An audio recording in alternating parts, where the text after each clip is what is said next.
Eight.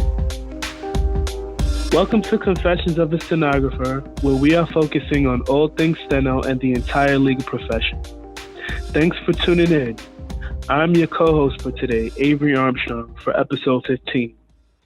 Before we get into the interview, I would like to tell you a little bit about me. As I said before, my name is Avery Armstrong, and I'm an official court reporter out of Brooklyn, New York. I've been in the profession since 2014, and I love it here. Ladies and gentlemen, please welcome Carl Sauceda. Carl, are you ready to confess? I am. Okay, that's good to know. So being in the profession since 2014, I've only heard the name Carl Sauceda in rooms that I've been in. So, Carl, who is Carl Sauceda? Well, Avery, my name is Carl Sauceda. I was an official court reporter for 45 years in the courtroom. In the last 25 years of my career, I was with the San Francisco City and County Superior Court. And as you know, I was president of NCRA and served on many committees and that type of thing. And Avery, it's a profession that I truly love, still love today, only that I'm retired now, enjoying the fruits of retirement. That's amazing. 45 years. I know you have a wealth of knowledge that we're going to get into today. Yes, I do. I really do. Okay. Okay. How did you get into stenography? Well, Avery, I first wanted to be a pen writer. And if you're, I don't know if you're young enough to know what a pen writer is, but the proceedings in the court were done by shorthand, written shorthand called Pittman shorthand. And I used to watch a show on television when I was a teenager, and the reporter was a young woman, and it was called Divorce Court, unlike anything that we see here today on our TV programs. But I thought it was fascinating what she was doing. So as I was in the military, I was stationed in Japan. I was in the Air Force. And I signed up for a class at the University of Maryland to be a shorthand reporter, penman. Well, only 2 people showed up for the class, so it was canceled. So later, after I was discharged from the military, I moved back out here to Oakland, California, and I enrolled in a court reporting program, one of the very best schools on the West Coast. And the machine had come into play, the stenograph machine. So I enrolled and started learning how to use the steno machine. And we'll go from there, all right? Would you say that stenography was your second act in life, so to speak? No. I'm from Houston, Texas originally. And I went to school after high school to be an X-ray technician. So after graduating there, I moved to California and started a career as an X-ray tech, which I didn't really care for too much. Worked in that field for 6 years, 4 years in the military. And I've always wanted to be a court reporter. So after I obtained my job here in Oakland, I enrolled in school and until I finished. Okay, that's cool. Do you think being in the military gave you an edge as a court reporter? No, I don't. It was just a dream job that I always wanted. So it did not give me an edge. Well, I shouldn't say that, Avery, because I did come out and go to school on the GI Bill. And that meant my tuition on my part was $10 a month. So yes, that was the edge that I received from the military. Grateful. That's amazing. Yes. Okay, so certifications. How did you obtain your certifications and what was schooling like for you? Okay. And here in California, Avery, before you can work, you have to be a certified shorthand reporter licensed by the state of California. So after completing your program, you'll take the exam. And once you become certified, you are able to work in this state as what's called a CSR. Schooling was fantastic. The school uses me as an example because I went to court reporting school at night and I finished the program in 3 years. While I was in school, I got married, and that slowed me down a little bit, but I completed the course, and the rest is history. Okay, that sounds a bit similar to my story. I went to school at night and I finished in 3 years as well. So, All right. right, that's good to know. All right. Okay. After school, did you decide to go into freelance or become an official? Oh, I became an official. That was the only thing I wanted to do. I like the drama of the courtroom. I like being part of a team. And I was fortunate enough to get a position in a county that probably is one of the most conservative counties in the country. But I was trying for a job with 7 of my classmates, and there were 3 openings in that county. And fortunately for me, I was able to get one. And I worked for a judge who actually put me on the map out here. And I started my career with him, whose name was Judge Allison Rouse. Fine gentleman. Okay, that's cool. Today we celebrate Black History Month. So I just wanted to ask, why is it important to celebrate Black History Month for you? Well, I think it's important because it's a time, when we recognize and give honor to our heroes and ancestors who fought and died for us. And they fought and died on our behalf so that everyone in this country could enjoy the freedom and human rights that we all should be entitled to. So I think it's extremely important that this holiday is never forgotten amongst our people. I think that's an amazing answer. And I would just add a bit to it. I would Okay. say that I would say that they fought for all of us to be free.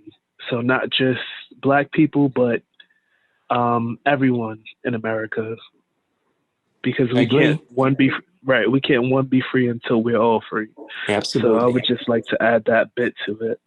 Absolutely, Avery. Okay. And also, I look at it this way: you're a part of my history, right? So I'm kind Okay. of, I kind of stand in your legacy a bit, All right. right? So I guess that's a great way to look at it as well.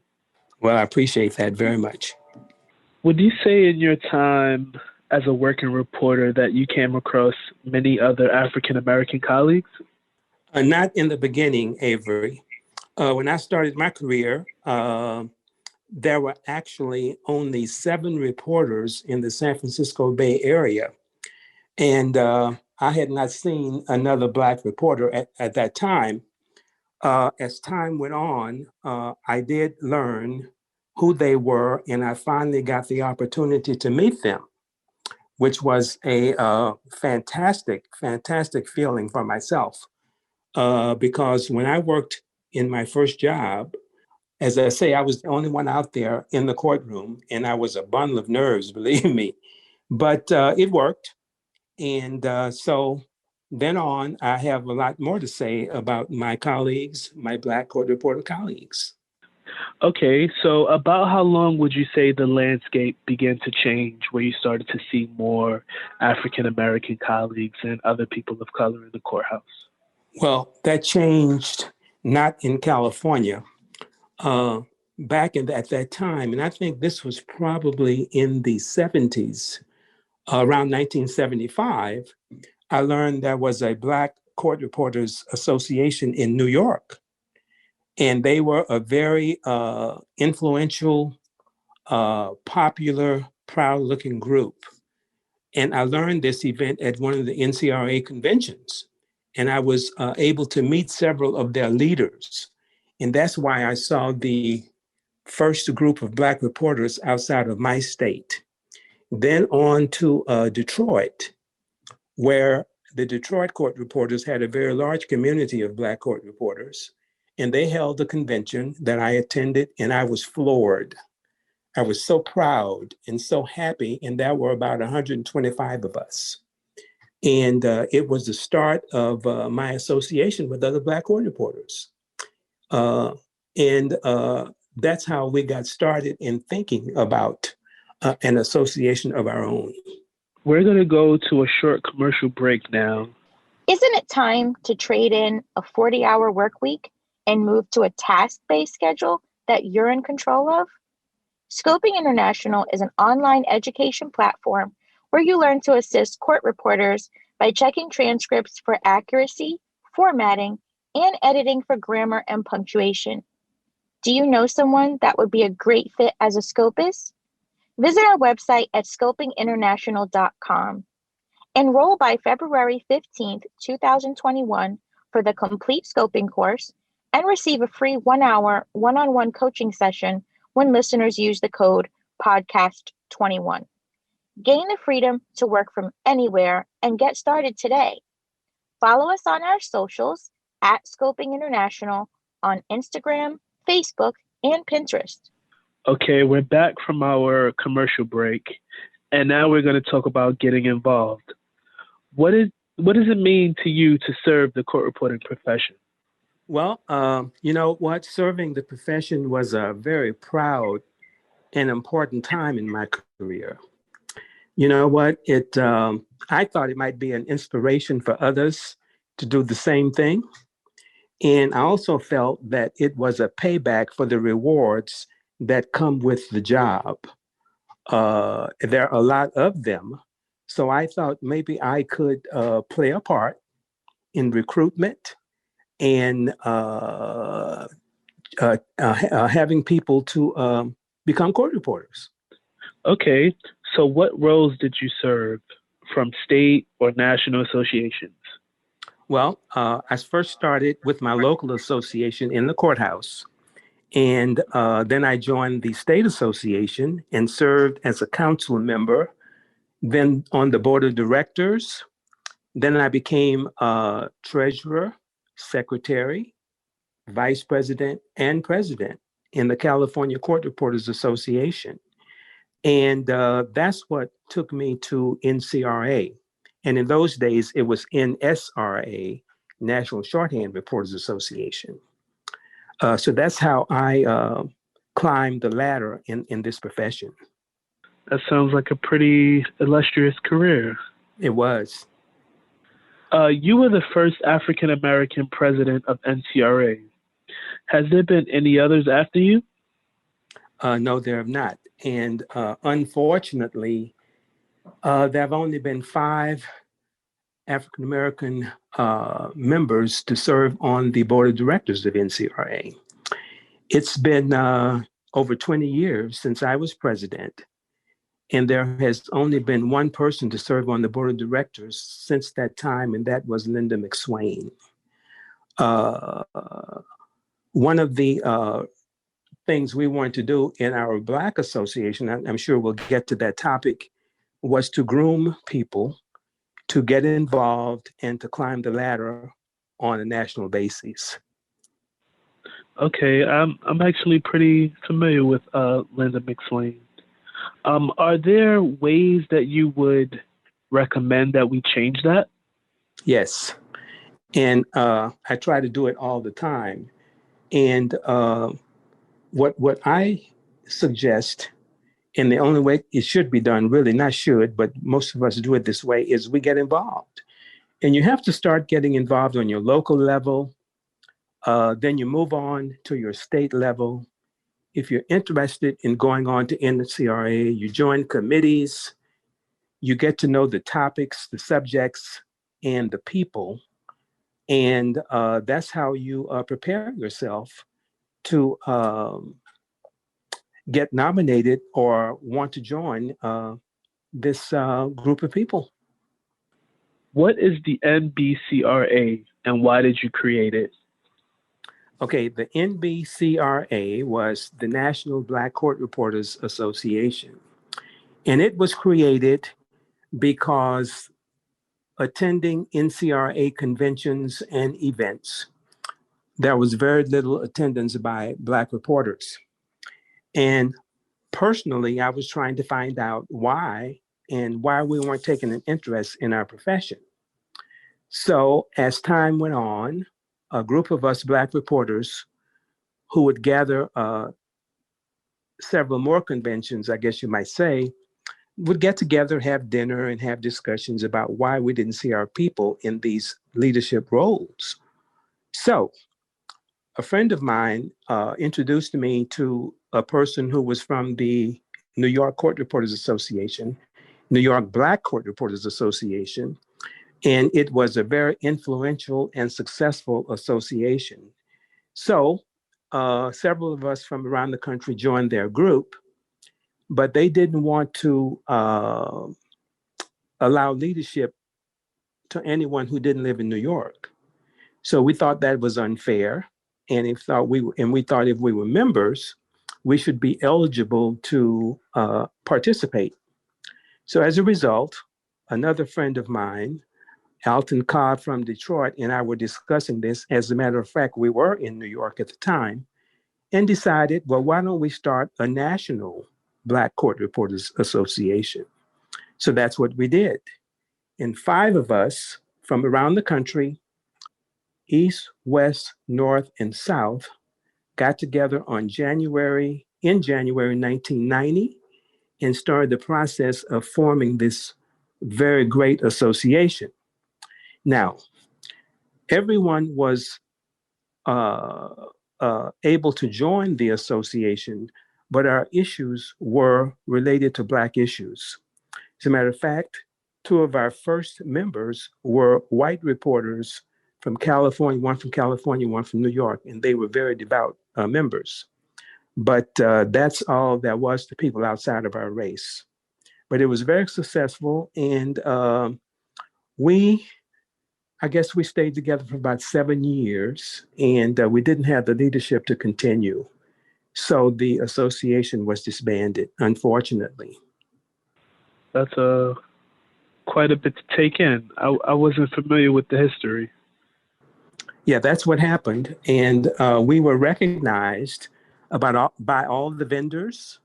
Our conferences and conventions were as good or better than some of NCRA's. We were recognized by NCRA, although they didn't know what to do with us really, but it worked. And so we felt we had accomplished a whole lot. Unfortunately, as I say, we just couldn't keep it going. I wish that were true today. Okay, I guess with the invention of social media and the ability to connect easier, I'm sure that makes things a bit easier nowadays.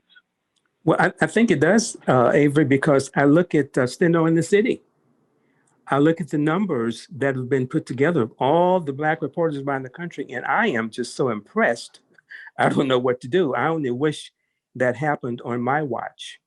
But hopefully we can feel that our group was the start of this. But I am so proud of our young reporters today, Black reporters. Okay, and with that, we're going to take a quick break. Hi, and now it's time for Steno News that you can use. This is John Dripps, NCRA's Vice President of Finance and Human Resources, here with your latest association news. I hope you are getting ready for Court Reporting and Captioning Week. This year's event is February 6th through 13th, and the theme is All You Need Is Love and Steno. This is the week to spread the word about the great opportunities available in court reporting, captioning, and legal videography. Check out the NCRA website, where you will find a resources page that is now available with a number of updated items to use during the week-long event. There are sample proclamations, press releases, social media posts, flyers, brochures, and more. And make sure you are following NCRA on Facebook, Twitter, LinkedIn, and Instagram so you can share our special Court Reporting and Captioning Week posts each day. You can also send information and photos to pr@ncra.org. Remember, if you or your state association secures an official proclamation marking the week, submit it to NCRA, and you could win a 2021 Conference and Expo registration. Online skills test registrations opens February 1st. Register between February 1st and February 20th to test from March 1st through 20th for your RSR, RPR, RMR, CRR, or CRC. In other testing news, we want to be sure everyone knows about the exam retention policy.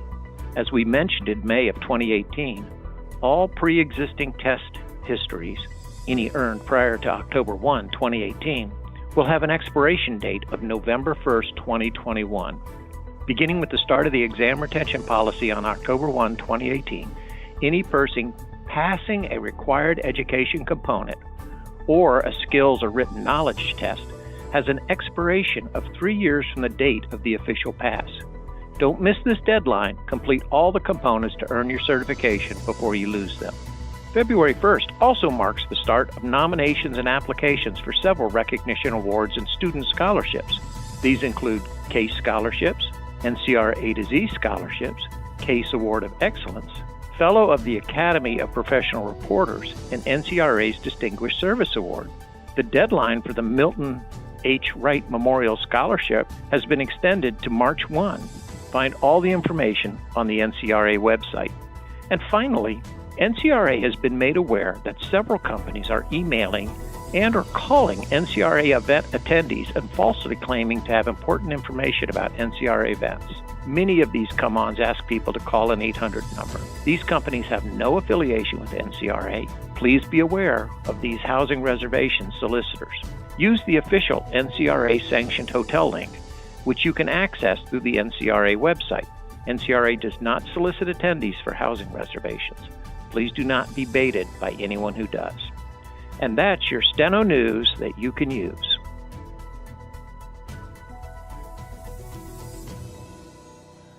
Okay, we're back from our short break. Carl, what message do you have for students? Well, first of all, stay focused. Practice, practice, practice. Keep abreast of technology and be professional, courteous, and kind at all times. While you're in school, be the best you can be. And although I think reporters out here, I'm sure every other school, you process individually. So keep focused on what you're doing, and you get that ticket, and you'll have a great career. That's great advice. What message do you have for reporters? Well, just about the same thing, really. I just want to tell reporters, always be the best you can be. And stay professional, be nice. And I want to say, always be nice to every lawyer you work with, whether you like them or not, because one day you might be applying for a job with them. And so give them respect that you expect from them, and it will work. I agree. That's great advice. Okay, we will now take a short commercial break. Hey, Rachel, if I had someone in mind that would be interested in the complete scoping course, what do you recommend? I recommend they visit our website, scopinginternational.com, head over to our FAQ page to answer any questions they may have. And second, take our free quiz to assess whether or not they would be a great fit for scoping. Awesome. Now, if a court reporting student was looking for part-time work to make ends meet while in high speeds, would this be a great fit for them? Absolutely. Scoping can be done full-time, part-time, and less than part-time. I actually scoped while I was a court reporting student. If a student listener would like to go to our website and enroll before February 15th, 2021, they will get a free one-on-one coaching session where we will cover that schedule that would work for them in their current situation. Yes. Okay, Steno lovers, enroll by February 15th and take advantage of this great opportunity. Thank you, Rachel. Okay, Carl. You said earlier that your career spanned 45 years. So in that time, could you share a few of your most memorable memories to reflect back on? Yeah. One of them, I guess I've had so many, but there are three I can think of right now, and that was reporting high-profile cases. One was the Black Panther Party. Are you old enough, Avery, to know about them? I am. Okay. Okay. One was reporting the Juan Corona trial, which was Mexican man charged with slaughtering 25 immigrant farm workers. Yep. And all of this was done with daily copy. And the third really big one was reporting a civil case, and it was intrauterine device that had been on the market in 1970, and the case was going to go 3 years. But fortunately, I was able to work just a short part of it, and it was like $1,200 a day for each reporter working the case, and there were two of us. So those are the three main ones I can really think of and reflect back on. That's amazing. How was that getting out daily copies at that time? Well, you have to have two really good reporters. And the way we do it, the transcript has to be ready by 6 p.m. that same day. That's what we call a daily out here. And at that time, we had two transcribers, and we would take 5 to 15-minute takes. We both sat in the courtroom together. The first reporter takes the first 5 minutes, goes out and dictate their part. We were dictating then. The second reporter picks up.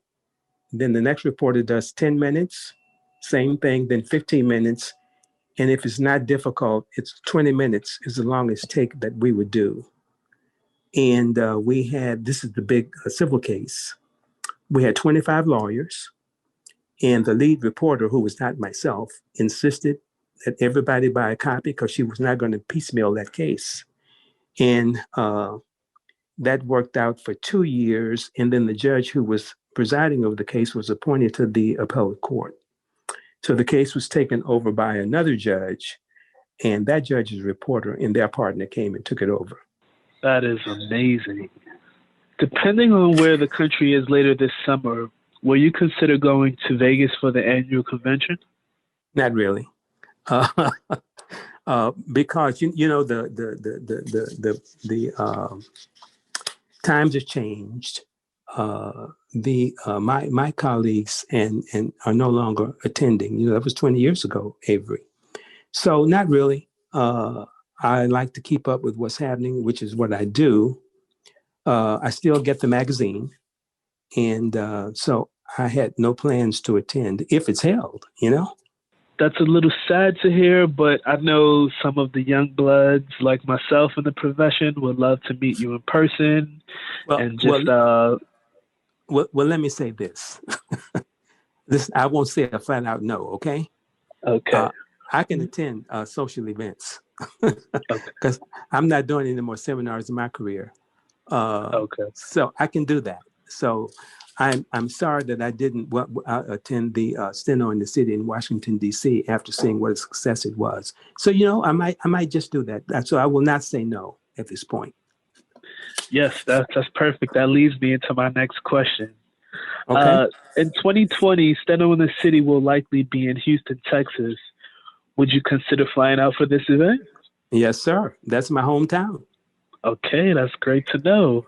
And I've already alerted some people there that it might happen. And that was as of today. What is your take on Steno in the City? Are you proud of the movement? Absolutely. This is, I think, one of the best things that could have happened. This is like a pickup on what we were doing. And I love it. I love the numbers. Everyone looks wonderful. Everybody seems very interested. They are on top of technology. I'm loving it. I think it's a great idea, and I just applaud Shanice for doing this. Absolutely. This movement was designed to unify the profession, so I do tip my hat to Shanice for that. Yes, I do. And that was really our main goal, to be honest with you. She just picked up the baton and ran with it. Yeah, absolutely. I love her. Yes. Okay, so has this profession been good to you? Excellent. I enjoyed my work tremendously. I worked with six judges over the span of my career. They were all great. They treated me well. They all have passed on but one. And that judge I still socialize with. And as a matter of fact, she's younger than I. But it's been a great, great, great profession. It has taken my wife, my son, and I around the world. We have been on every continent except Antarctica, which is where my wife wants to go, but I don't. It's been rewarding. I just felt like a star in the field of court reporting. So no cold for you, huh? No, no, sir. Alrighty. In a few words, what would you want the entire profession to know? Well, Avery, I still think that promoting the court reporter profession is a good idea. I think a reporter using state-of-the-art technology, along with it being certified, has a great future. And it would be nice if we each recruited students like we used to do years ago. That doesn't happen too much anymore. So as you notice, our schools are not as full. A lot of them has closed down. And I don't know what the answer is. But I think if each one of us recruits just one person in their time, that maybe this profession will grow and grow and grow as it should. I'm very proud and happy to have been a court reporter and how it has served me in my life. That is an amazing answer. I couldn't have said it better myself. Okay. Alrighty. And with that, I would like to thank everyone who took the time out to listen to this podcast today and check in with us and see what we have to offer. I would just like to say to everyone, stay motivated, stay encouraged, and we'll see you on the next episode. All right. I echo those remarks. Thank you.